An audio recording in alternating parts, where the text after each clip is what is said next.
बिस्मिल्लाहिर्रहमानिर्रहीम। दोस्तों, आज मैं एक इम्पोर्टेंट मौजू पर बात करूँगा। वो है कनाडा के प्रोविंशियल नॉमिनी प्रोग्राम्स।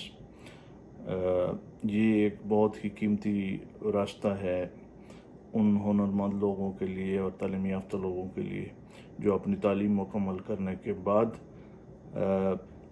दूसरे ममालिक में अपने हुनर और तालीम की वजह से रिहाइश पजीर होना चाहते हैं और वहाँ पे अपनी शहरियत लेना चाहते हैं। ज़ाहिर है हर वालिदैन की और बच्चों की ख्वाहिश होती है कि तालीम मुकम्मल न करने के बाद वो अपने कैरियर में आगे बढ़ सके और अच्छी मराहत ले सके। तो ये उनके लिए एक नादर मौका होता है। इसके बारे में बहुत से लोग जो है वो नहीं जानते और वो हमेशा इस कन्फ्यूजन का शिकार होते हैं। तो मैंने सोचा कि आज चलें टोटल जो PNP प्रोग्राम्स हैं कनाडा के, उसके बारे में आपको बताऊं। इसमें से जो टोटल हैं वो 13 हैं। इसमें से 4 निस्बतन आसान हैं जिसके बारे में आप नेक्स्ट वीडियो में बात करेंगे। लेकिन ये जैसे कि आपको पता है कि बहुत सारी स्ट्रीम्स हैं। कनाडा में आने का बिज़नेस वीज़ा है, आपका एक्सप्रेस एंट्री है, ये प्रोविंशियल नॉमिनी प्रोग्राम्स है और बहुत सारे प्रोग्राम गाहे बगाहे वो निकलते रहते हैं। लेकिन इस में अप्लाई करने से पहले आपको इन 4 चीज़ों का ख़ास तौर पर ख्याल रखना चाहिए। सबसे पहले है एलिजिबिलिटी यानी मेयार। आप देखें कि जिस सूबे ने ये प्रोग्राम निकाला है उसने जो रिक्वायरमेंट दी है उस जॉब की, क्या आप उस पर पूरे उतरते हैं और उनकी जो शराइत हैं वो आप पूरी करते हैं मुकम्मल तौर पर। नंबर 2 ये है कि अगर आपने एक्सप्रेस एंट्री में अप्लाई किया हुआ है तो आप सिर्फ एक प्रोविंशियल नॉमिनी प्रोग्राम में अप्लाई कर सकते हैं। तीसरा ये है कि जी इसमें टाइम इन्वेस्टमेंट है, यानी आपको टाइम देना पड़ता है। आपको बड़े एहतियात के साथ ये जो एप्लीकेशन है ये सारे ऑनलाइन होते हैं, आपको भरना पड़ता है।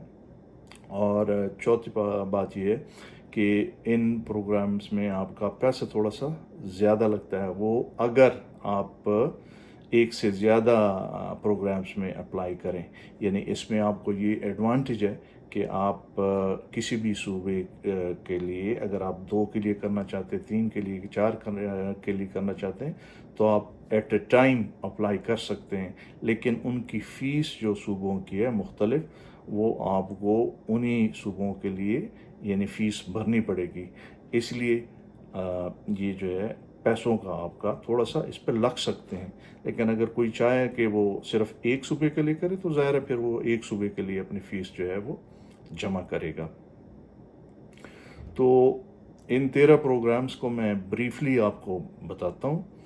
और सबसे पहले है जी अल्बर्टा एडवांटेज इमिग्रेशन प्रोग्राम यानी AAIP। ये निस्बतन इसकी एजुकेशन लेवल और जो लैंग्वेज की रिक्वायरमेंट है वो निस्बतन कम है दूसरों के मुकाबले में। फिर दूसरा जो है जी British Columbia provincial nominee programme. Again इसमें एडवांटेज ये है कि जब आप इसमें अप्लाई करते हैं तो इसमें वक्तन फ़वक्तन जो है वो ड्रॉ होते हैं, ठीक है। और ये क्रिटिकल जो इनको ऑक्यूपेशन चाहिए होते हैं वो इसमें कंपटीशन जो है मैं कहूँगा वो लो है, ठीक है जी। तीसरा जो प्रोग्राम है वो मैनिटोबा प्रोविंशियल प्रोग्राम है। आपको ये मैं बताता चलूँ कि इनमें जो लैंग्वेज रिक्वायरमेंट है वो एक्सप्रेस एंट्री के मुकाबले में कम है, या आप कहें कि जी कैनेडियन लैंग्वेज बेंचमार्क है CLB वो भी काफ़ी कम है। तो एवरेज आप औसतन अगर आप लें तो इसमें जो रिक्वायरमेंट होती है वो 4 या 5 की होती है और टोटल जो मार्क्स आपको 100 में से लेने होते हैं वो तकरीबन 60-61 سے شروع ہوتے ہیں، جبکہ ایکسپریس انٹری میں تقریباً 67 منیمم مارکس جو میرے خیال میں آج کل ہیں وہ آتے ہیں. ٹھیک ہے جی. اب تیسری جو ہے وہ نیو برنزوک پرمیشن نامی پروگرام ہے، یعنی NBPNP. چوتھے پہ ہے جی Newfoundland and Labrador provincial nominee programme, جیسے یہ ہے NLPNP. اس کے بارے میں پہلے بھی تقریباً ہفتہ 10 دن پہلے ایک پروگرام کر چکا ہوں. ان کا ورچوئل جاب فیئر جو ہے وہ جاری ہے، اور 24 جنوری کو جو لوگ وہ سلیکٹ کرتے ہیں ان کو وہ کال کریں گے. 24 جنوری آخری تاریخ نہیں ہے، 24 جنوری کو وہ لوگ پروگرام میں دیا ہوا کس اس پہ میں نے جن لوگوں کو بتایا تھا ان لوگوں نے اپلائی کیا، اور ان کو اس کا جو وہ ہے ویریفیکیشن وہ آ بھی گئی ہے.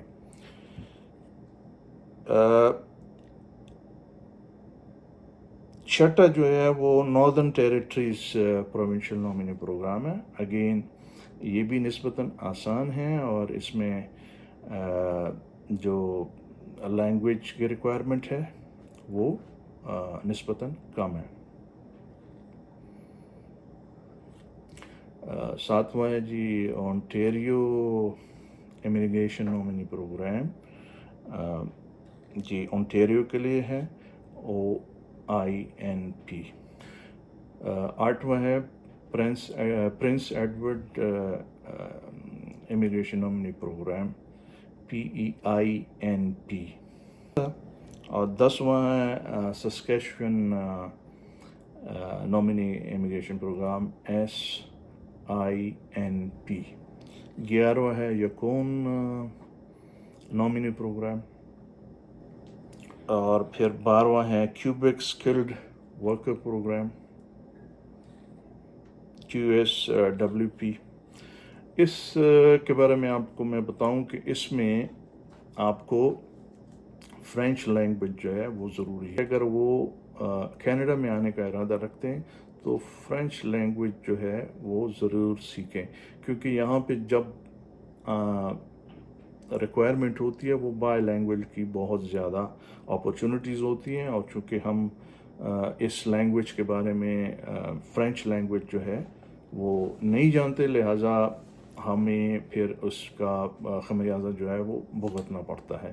لہٰذا جو لوگ بچیاں یہاں پر آنے کے خواہش مند ہیں تو اگر ان سے ہو سکتا ہے تو فرینچ لینگویج جو ہے وہ ضرور. اور آخری ہے 13واں جی اٹلانٹک امیگریشن پائلٹ پروگرام. یہ بھی کچھ مخصوص پروگرام ایسے ہوتے ہیں جو یہ چند لوگوں کے لیے چند عرصے کے لیے جو ہے یہ شروع کرتے ہیں، اور پھر جب ان کی ریکوائرمنٹ پوری ہو جاتی ہے تو پھر یہ بند کر جاتے ہیں. ٹھیک ہے جی. بس اس چیز کو ملحوظ خاطر رکھیں کہ آپ جو ہے وہ اپنے پوری تیاری کے ساتھ اور پورے احتیاط کے ساتھ ان اپلیکیشنز کو بھریں ان پہ.